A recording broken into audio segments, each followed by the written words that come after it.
I'm a digital native, or at least I like to think of myself as a digital native, and I don't see the difference between what happens in the virtual space and what happens in the real space. Like the web is local. The web, everything that's going on in the actual world is actually happening on the internet. This is not a picture of a product, but this is what you can imagine, right? Like there's so much information on the internet when it comes to local information, right? You've got websites like Quiet, websites like Yelp. You've got websites like Flickr where people are geotagging all of their pictures, right? All of this information is locally relevant. So yesterday we talked about terabytes and terabytes of information. A lot of this information is locally relevant, right? So stats I have here is that, for example, 1 in 5 desktop searches nowadays has a local component to it. This means either someone's searching for a service that's local, they're looking for a plumber, they're looking for someone who can open their door because they've locked themselves out of their car. It also means that they're looking for things like the queries actually have a city name in it. So they're looking for something in San Francisco. They're looking for something in Basel or in a specific street. So people are also becoming very specific when it comes to the queries and the locations that they're looking for. On the mobile devices, this is actually even more pronounced. So 1 in 3 queries on the mobile device has a local component. Like this makes sense, right? People always have their mobile devices with them. They're always looking for information that's locally relevant because they're out around the go. They need to find a restaurant. They need to find, cleaners to go get their shirts cleaned, whatever. So location is a really important part of the search query. And I think that the web is like basically becoming no longer this virtual space, like I said, but it's sort of now becoming this one space that sort of mirrors what's going on in the real world. So that's really interesting, and that makes it very interesting for this whole ROPO effect, right? Because basically, people are crossing channels. Users don't really care about the difference between what's going on online, what's going on offline. They're just consuming information wherever they get it. The local advertising on the internet is still really in its early stages, right? So it's really too hard for consumers to find information about local businesses, even though I just listed off a ton of websites. Like store locators on websites are generally hidden. They're hard to find. It's hard to find information about where the stores are. It's hard to find information about what's in those stores.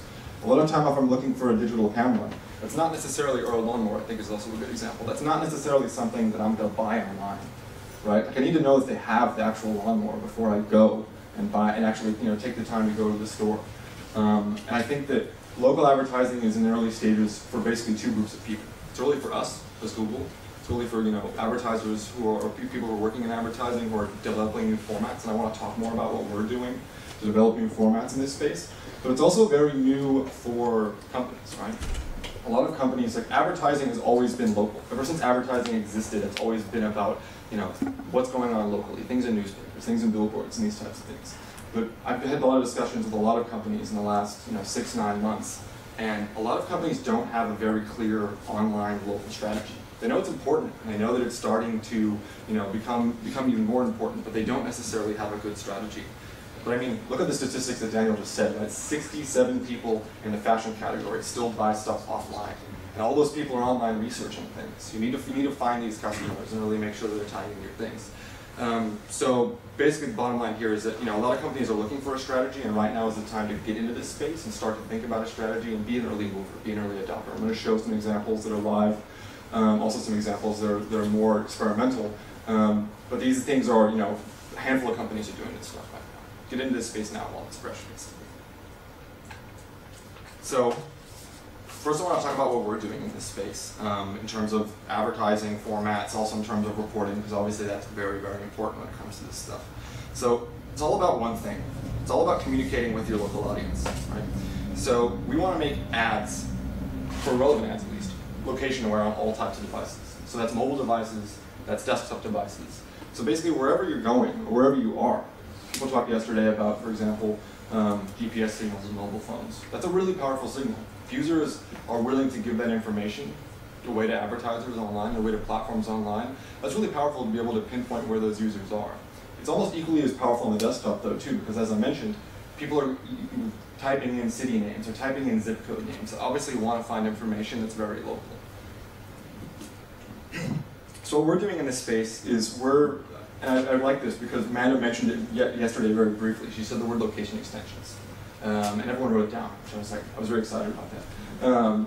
Location extensions is a platform that we're building right now to do a lot of this connections between what's going on in the online space with advertising and what's going on in the offline space. So a lot of people are confused by location extensions and think it's an ad format. It's a platform. Location extensions is a platform to be able to allow you to sync any location information you have with what's going on your normal AdWords advertising. When it comes to the user experience on location extensions, there's sort of three things that we've been really focusing on. It's one, we want to make formats that are interactive. People are used to text format ads that have a few lines of text that are not very interactive besides the fact that you click on them. So becoming interactive is going to be a part of this because people are looking for things. Make it easier to help them find things. Also, obviously, mobile. Amanda mentioned yesterday. Eric Schmidt said that when people are designing new things at Google, they have to think of mobile first. So this is obviously very important to make sure that all these formats and all these things are working on the mobile device. It's also very important to make it personal. So we've seen some things with coupons and things about emailing coupons and offers to yourself. We want to make sure that this experience is always very personal in all situations. So the first ad format I want to show you is the ad format that we're calling Store Locator. It's live right now. It's available in Europe. It's been around for about 6 months now. It's probably much better to show you a live example. So I queued up a live example here. We're sitting here in Zurich, so I have to put in, the query name here. So I'm looking for a new suit. So I'm typing in Hugo Boss Berlin. And I get this plus box. In addition to the ad, I can open it up, and I see locations in Berlin. So I've got four locations here in Berlin, and now, all of a sudden, first of all, this ad format is very large. It's taking up a lot of space on the screen, right? So that's also, first of all, a huge win in terms of, grabbing people's attention to use this ad format. It's also, like Amanda mentioned on the mobile phone, we're not charging people when they open the map. When they play with the map, we're not charging them. What do I mean by play with the map? So this format is also interactive. So maybe I don't want to go to Berlin and look for a suit. Maybe I'm looking for one next weekend in Hamburg. I can refine this here in the format itself and say, actually, I'm looking for stores in Hamburg. Do you want to just check the power?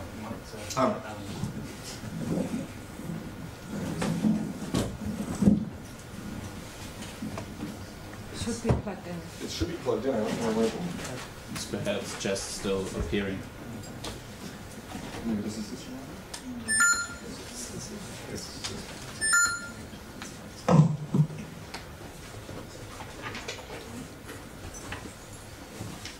Well, let's hope it doesn't die, right?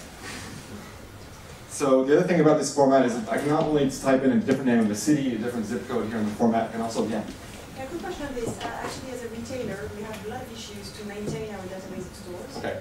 Is there a way that, with these kind of tools, where you have an API where you can upload regularly or you change thematically? Or I'll talk about that in a later slide.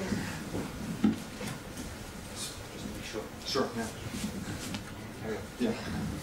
So I can also play with the map, right? I don't know where the next Hugo Boss is, so let's actually go back to Berlin and see where the Hugo Bosses are in Berlin. But I can also zoom the map, move it around. Maybe I'm going to be in Munich. See if I can find Munich here in the map.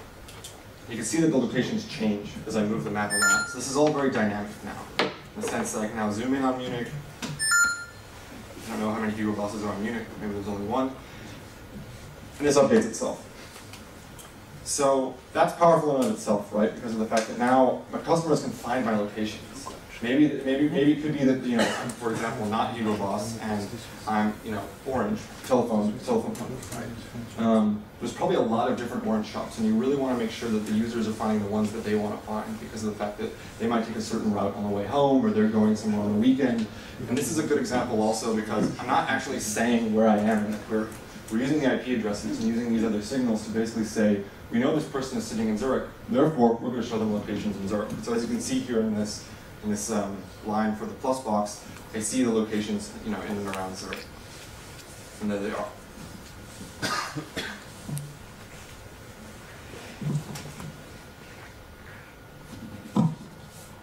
Should we steal my notes on this one? Yeah, great. We want to start building on top of this as well. So I think that Store Locator is really sort of the first format that's going to start changing these things. But a lot of offline advertisers are used to or want the ability to do more push advertising, right? They have certain themes that they're really trying to push in a certain region, in certain locations. And so we're starting a beta right now in about 2 weeks here in Europe and also in the US to basically add additional information into this type of format. So here in the box in red, you can see that local store in San Jose, and they have different links like this week's deals, garden centers, departments, events, etc. I think a great example for usage of this format is a hotel chain, right? So if I'm Hilton and I have 50 different hotel locations, I probably have different landing pages for each hotel. I probably have a page that has pictures for each hotel that shows me the spa, the restaurant. I can look at the menu. There's probably a separate page where I can do reservations for that kind of a thing. So this is information that you want to basically show the user in this type of a format. So they're being directed not only to a general landing page, like a general category page, but they're going exactly to the page of that location. You can also imagine if you're a retailer like, let's say, a large grocery store chain. In different regions, you probably have different sale items every week, right? So with this, you could basically, with your location information, attach these additional links, these additional informations, and when these locations are shown to the user, the links match to the locations. So it's very dynamic. It's kind of like site links, if you're familiar with site links, but at a local level, at a very, very granular level. So we're testing this in, like I said, in Europe here and in the US. If you're interested in this, let me know, because we're definitely more than happy to get as many people on board with this as possible. So Amanda talked a bit about mobile and showed you a few things that I'm going to show you as well, because it doesn't hurt to see things twice. So I'd like to start with a few mobile internet usage stats. Mobile web adoption is ramping up 8 times faster than the web did in the mid-90s. This means that this is huge. If you look at the graphs of the web in terms of how it grew in the 90s, this penetration is happening at a very rapid pace, and it's pretty exciting for people who are in this local market space. So 34% of smartphone owners also bought something over their mobile phones in the past 6 months. Either they called someone to order something like a pizza, or they clicked on an ad where they actually bought something on the phone in the web browser. I did this for the first time like a month ago. I bought a book online and I thought it was really cool that I was sitting in the Black Forest on a mountain ordering stuff on my mobile phone. It was a very powerful experience for me, at least. So 50% of users using the internet on their mobile phones start out with search. So I talked about that 1 in 3 people search for local things on their mobile devices. Well, 50% of people start with search. That's a ton of users that are searching for local information all the time on their mobile devices. I like this one because it's true. 91% of mobile users keep their phone within 1 meter of their person 24/7 nowadays. I read a study 6 months ago that said, they asked people what's the one thing that they would never leave the house. And Alistair, you mentioned yesterday that, for example, people only realize they lose their wallet 24 hours later. People also said the first thing that they would never forget the house would be their mobile phone. And also there's 1,000 new customers signing up for mobile phones around the world. So that's super exciting, super big growth right here. And there's these people, again, they have GPS signals. They're telling you where they are. So this is a format that's live. Amanda showed it to you yesterday. It's called click-to-call or click-to-map, depending on what you want to do with it. There's 2 ways you can use click-to-call on a mobile phone. Right? And this way, the one on the left here, is called phone extensions. So phone extensions is launched. It's launched about, I think, a month ago in all of the European markets. It basically gives you the ability to blanketly, or basically add one general telephone number to an AdWords campaign. So you can go into an AdWords campaign and say, actually I have a call center, so if people are on mobile devices and they see this ad, show them this telephone number and they can call me. Like, this would be a great example for, I wish we had this when we were doing the study, for example, when we talked about the insurance example, because they could have used this to be able to really drive this type of campaign. Show the telephone number. The great thing is that it's also dynamic. So it's a normal AdWords campaign, but they're only showing the telephone number on mobile phones. So it's the same campaign, it's the same thing that you're obviously used to doing in an AdWords situation. It's just adding additional features for different users that are on different devices. We can also do this with location extensions, and this is the example on the right. So if you're syncing up your location information, and we know where the users are, we're going to show them, stores or locations that are near them, based on those signals. So we also want to show them the telephone number in this case as well. And we're going to make this. We're also going to add the telephone number here as a click to call, and also show the map. And I think Amanda showed an example where we showed the map. I think Amanda also mentioned that advertisers who participated in this trial, they saw a CTR increase between 5 and 30% on these campaigns on the mobile devices, and that didn't cannibalize any of the other clicks. So not only do you have people that just would rather click on a telephone number because they want to call, they want to talk to someone, but there's also more people that feel better about the fact that there is a telephone number there. So if they do need to call, they could, but they still click on the website to see what offers are going on or see what the message is that they want to, see on the website before they're going to call. I thought it was pretty interesting. Something else that we're going to start to do, which will also really help this ROPO measurement, is in the US we have a beta running right now for call tracking. It's going to run through these. It runs through these types of formats. So instead of showing the real telephone number, we'll show a Google Voice number in the US. And with those Google Voice numbers, since it's a very specific telephone number, it's only showing up in these ads. You can easily measure how many calls are coming through those. It'll measure how long people talked on the phone. All these stats. It's very interesting when you're trying to generate leads on the phone. May I ask a question? Yeah. Can you separate the ad display whether the search derives from a mobile device or a desktop device? Because if the customer searches from his desktop, Yeah. actually doesn't want him to call us, Yeah, so that's exactly how these formats work. So on the desktop, we will show the telephone number, but it won't be a click, right? Okay. When you show the address, I think, let me see if I have this in the slide before. Yeah, exactly. And you'll see the telephone number here, you just won't click on it. It's just the fact that we know you're on a mobile device, so we serve it differently on a mobile device.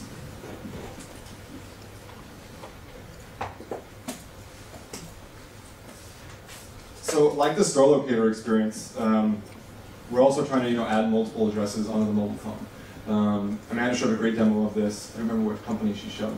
But I think this is a great branding experience for high street retailers and things like fast food restaurant chains who really just want to get their brand out there.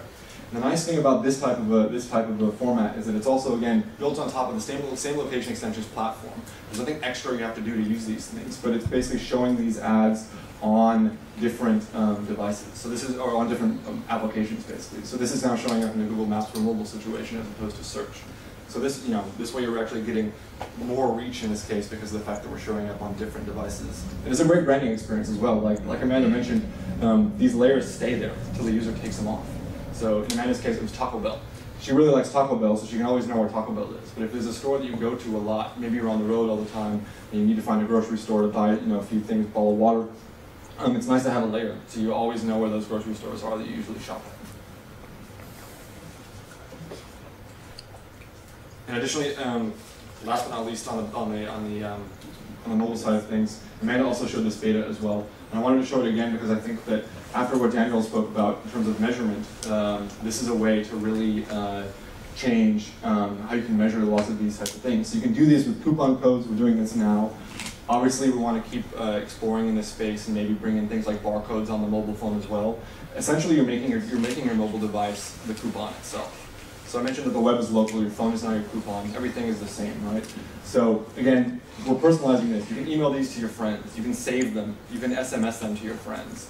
So you can always make sure that you're not only seeing this once, but you're saving it somewhere, and that's going to really also strengthen this ROPO effect because of the fact that all of a sudden now you basically have 100 coupons in your pocket at any time.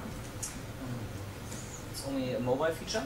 This is a mobile feature, and it's only a mobile feature for now. We do show coupons in Google Places, which is a free product, and this is only available in the US right now. We're hoping to launch this in Europe, I would say October at the earliest. So really briefly, I want to also talk about sort of the advertiser experience. The user side of things is great, but what if this does, how does this scale? How do you do this and do this in an effective way? Right. So there's 3 key principles here that we've been working on the advertiser side of things on the back end to make sure that this is effective. We're working on efficiency, so account management. It needs to be easy. It should be just as easy as AdWords. And also things like insights. So things like reporting is obviously very, very important to make sure that you understand how these types of campaigns are performing as opposed to normal AdWords campaigns, how the campaigns are performing on the telephone versus not on the telephone, things like this. And also we're working on performance. So geo-targeting is also really huge in this space, right? Because we're using all these signals, we need to make sure that our geo-targeting is top-notch.